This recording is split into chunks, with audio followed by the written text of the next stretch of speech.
اور ہم جو اس کی بارگاہ میں آئے ہیں بھائیوں، نیت کر کے آئے، نہیں کی تو نیت کر لیں۔ کیا نیت کریں؟ مولا تیرا گناہگار بندہ تیرے در پہ تجھ سے صلح کرنے آیا ہے۔ کیا کرنے؟ تیرا بندہ تیرے بلاوے پر تیری بارگاہ میں تجھ سے صلح کرنے آیا ہے۔ اور اگر یہ نیت نہیں تو پھر ایسے ہی 1 گھنٹہ 2 گھنٹے جاگ کے چلے جانا، اس کا فائدہ نہیں۔ فائدہ اس کے لیے ہے جو نیت کر لے کہ مولا میں نے تجھ سے صلح کرنی ہے۔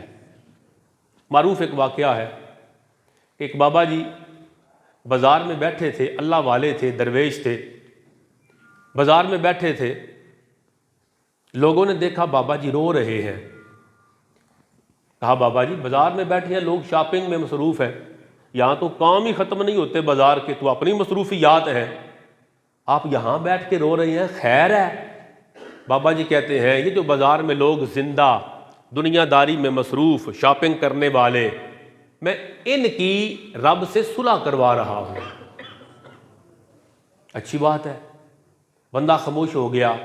چند دن گزرے، ایک قبرستان کے پاس سے گزرا، بندے نے پہچان لیا بابا جی تو وہی ہے وہ جو بازار میں بیٹھے تھے، آج قبرستان میں بیٹھے ہیں۔ قریب گیا، دیکھا بابا جی تو رو رہے ہیں۔ بابا جی آپ تو وہ بازار والے نہیں جو بازار میں رو رہے تھے، آج قبرستان میں بیٹھے رو رہے ہیں۔ وہاں بازار میں تو بیٹھے رو اس لیے رہے تھے کہ زندہ لوگ، بازار میں مصروف لوگ، کام کاج میں بزی، ان کی اللہ سے صلح کروانے کے لیے آپ رو رہے تھے، مگر آج قبرستان میں بیٹھے کیوں رو رہے ہیں؟ بابا جی کہتے ہیں آج ان کی، یہ جو شہر خامشہ میں لیٹ گئے، آج ان کی رب سے صلح کے لیے رو رہا ہوں۔ بندہ کہتا ہے بابا جی پھر آج بتا دینا اس کوشش کا کیا بنا وہ جو بازار میں بیٹھے کر رہے تھے، اور اس کوشش کا کیا نتیجہ نکلا؟